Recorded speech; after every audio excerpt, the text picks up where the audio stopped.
tonight, I invite Michelle Angelette, our Chief Operating Officer, and Virginia Spencer, our Chief Development Officer, to help and join with me to unpack the challenges and lessons from the last 18 months. Michelle is a former registered nurse, an ER nurse, a deacon in the Evangelical Lutheran Church in America, with degrees in business, nursing, and an MBA.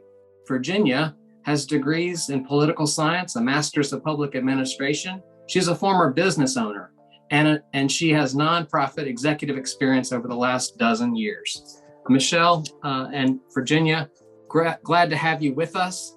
Before we tackle the lessons, let's review what we've been through over the last 18 months.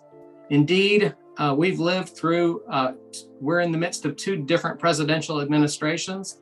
One administration reduced refugee arrivals by 85%, slashing our ability to deliver services.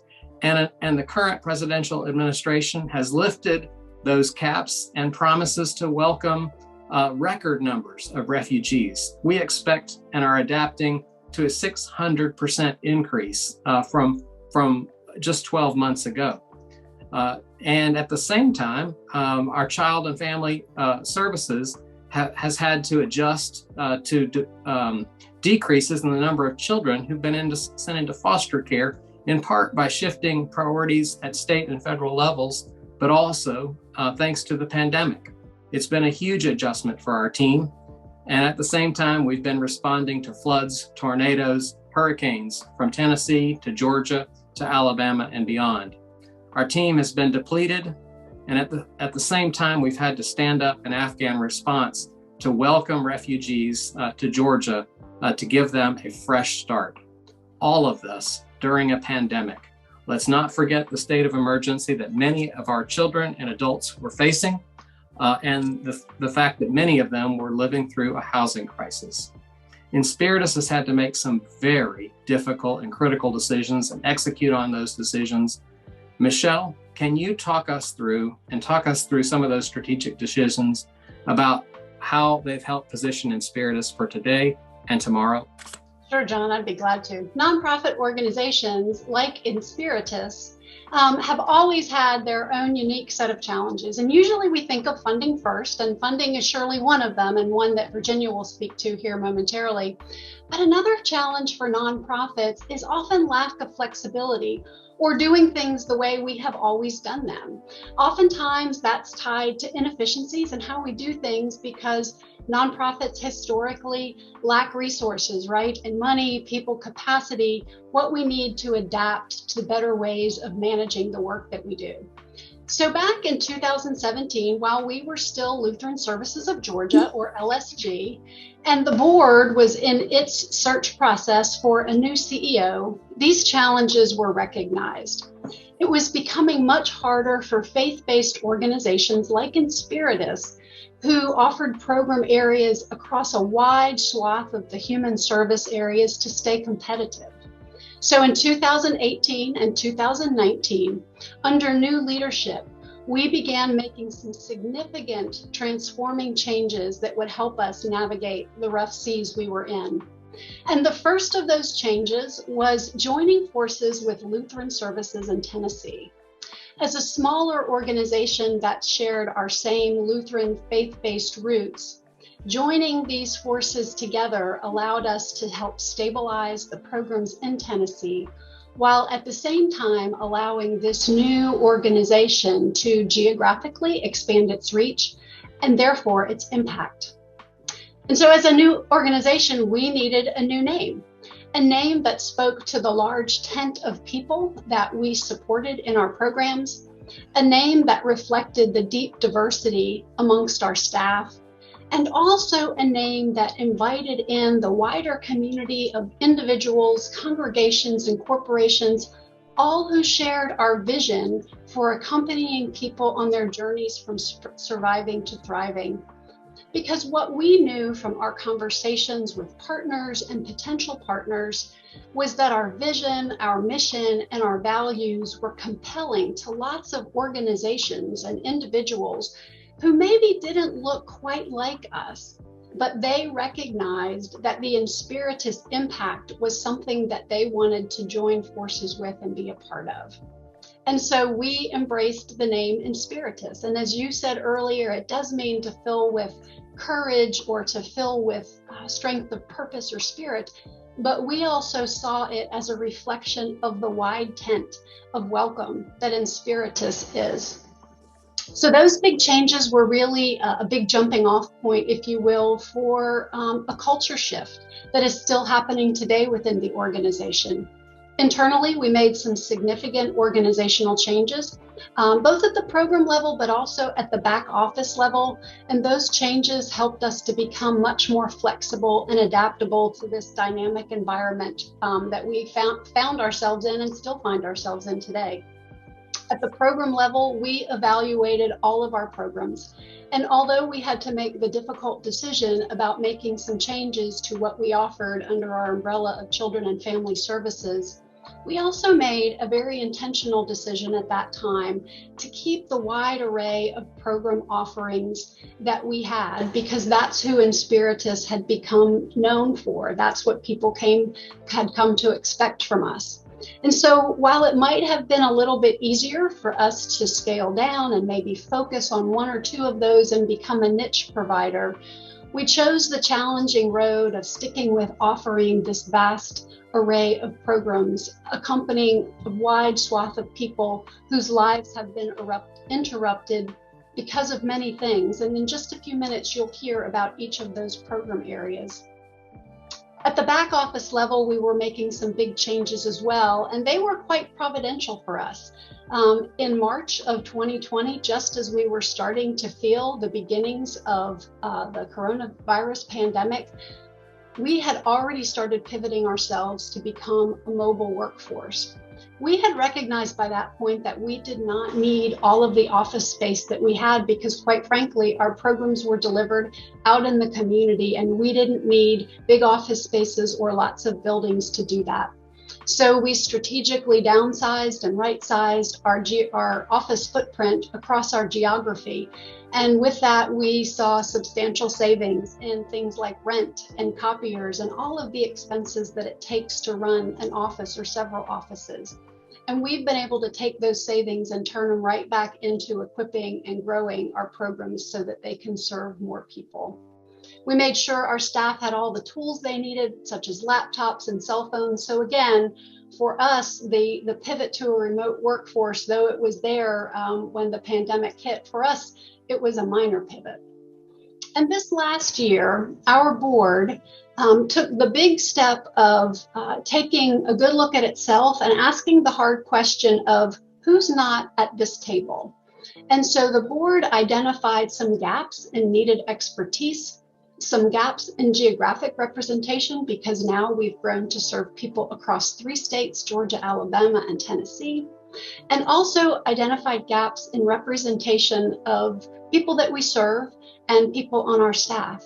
And so I'm so pleased to be able to say that now, as of a few months ago, our board of directors has grown by 9 new members, almost doubling our board capacity, and really helping us to be able to go deeper in living out the vision, mission, and values of Inspiritus. And so Virginia, while we've been doing all this, we've also been focused on making some changes that would enable our long-term financial sustainability. Do you want to speak to those just a little bit? Absolutely. Thank you, Michelle. Well, first off, thank you everybody for bringing your presence to our event tonight. We're so glad to have you here to hear these stories. And Michelle and John have so astutely shared so many of the both providential and strategic moves that Inspiritus leadership and operations made in the years leading up to where we are now, that have allowed us to successfully respond to the great community needs that have arisen out of the pandemic, above and beyond the ordinary lines of operation that we respond to. And with that high demand, an example of how that played out on behalf of all of us was as the pandemic rolled out, we started to receive phone calls from people like Becca Butcher out of our Refugee Services Department, frantically alerting us to say hundreds of refugees who were self-sufficient have started calling us because they're losing their jobs as this pandemic is starting to occur. That was just one example. We found urgent calls like that came across from every program area and every population we serve across Tennessee and Alabama and Georgia. Thankfully, this has been a most unusual year of generosity. And our development team and program operations have rallied and expanded and increased all of our efforts to the point of exhaustion, quite frankly, to help us make sure we could try to go after every dollar, because we know that there's such great need, and we've succeeded with a lot of your support. So thank you for joining us to hear how this has gone. In the last year or so, we set out before the pandemic to ambitiously write over $1 million of new funding requests and hopefully raise $400,000 to $500,000 of new funding. Well, the pandemic changed everything. Great need arose. We wrote over $3 million worth of proposals in the year after the pandemic, and we've brought in over $4 million of new assistance. Almost all of it has gone out directly to respond to needs in the community. With the generosity of the American Red Cross joining us in our disaster program, they helped us with a six-figure grant that helped repair 28 homes down in the Albany region across 4 counties that were still damaged from the storms from Hurricane Michael in 2018. 2 years later, in the heart of a pandemic, we helped those families move back in their homes this year. Same thing happened in Tennessee. Many of you guys helped as the Nashville tornado tore across Middle Tennessee from Nashville out to Cookeville. Well, with the support of churches, Lutheran partners, donors, Thrivent, and Lutheran Disaster Response, what started off as a seed funding of $250,000 quickly allowed us to get boots on the ground and deploy a team to repair and rebuild homes. We've now helped put together over $1 million of direct funding into repairing and rebuilding. We've rebuilt 5 homes in Cookeville. We've helped repair over 50 homes, and the operation is still going on, while we're also now standing up operations in Noonan, Georgia, and Waverly, Tennessee, and South Nashville to do similar work there with your support. As the COVID pandemic rolled out, we partner with places like United Way of Greater Atlanta, Gwinnett County, the state of Tennessee, Second Harvest Community Food Bank, and many more to deploy over $2 million of emergency financial assistance that helped over 4,000 individuals who are at risk of homelessness or having their lights cut off because of job losses from the pandemic. We helped make sure those families were stable. And our Financial Opportunity Center out of the Refugee Services Department continues to help families and individuals find employment at record rates. And that work just continues to pick up as they're now preparing for significant demands, over 600% increase in numbers of individuals, including many Afghan allies and military allies that we're helping come into this region soon and successfully integrate into our community and become self-sufficient rapidly. So your support has already helped raise $200,000 in recent months just for Afghan allies alone, and that hasn't stopped. We thank you for that. Your support is helping us help foster children and caregivers have better access to nursing and medical health support as they are navigating in isolated silos the pandemic without a lot of the access to support services they were used to before the pandemic. You're helping us find new foster families where there is a deficit because so many homes have closed their doors and said, we'll think about opening to foster children again after the pandemic, during the time where more children now than ever need their help. So thank you for your support. And I'm going to kick it back to you, John. Thank you. Virginia and Michelle, thank you for your leadership. Thank you for sharing tonight. The times of the last 18 months have been crazy. We've been shifting gears constantly, pivoting, as you said, closing offices and going virtual. But at a time when there was no way that we absolutely had to invest in our people, though, right? And so we made investments in our staff because our program participants couldn't thrive unless our staff were thriving. And so, Michelle, you alluded to it, but we've made a real effort to support people as they move to a remote workforce. We're providing tools, technology, connection, and frankly, community, even though in many cases it's been virtual. We've known that frontline staff needed empathetic and effective leadership. And so we focused on providing 360 reviews, and we've been building performance review systems that are based on our values. It's been important that as society wrestles with racism, that we tackle it as well here at Inspiritus. And so every month, leaders have participated in facilitated and guided conversations around the topic. Finally, we've tried very hard to empower individuals and case managers to make decisions, and then we've tried to get out of the way so that they can do their job.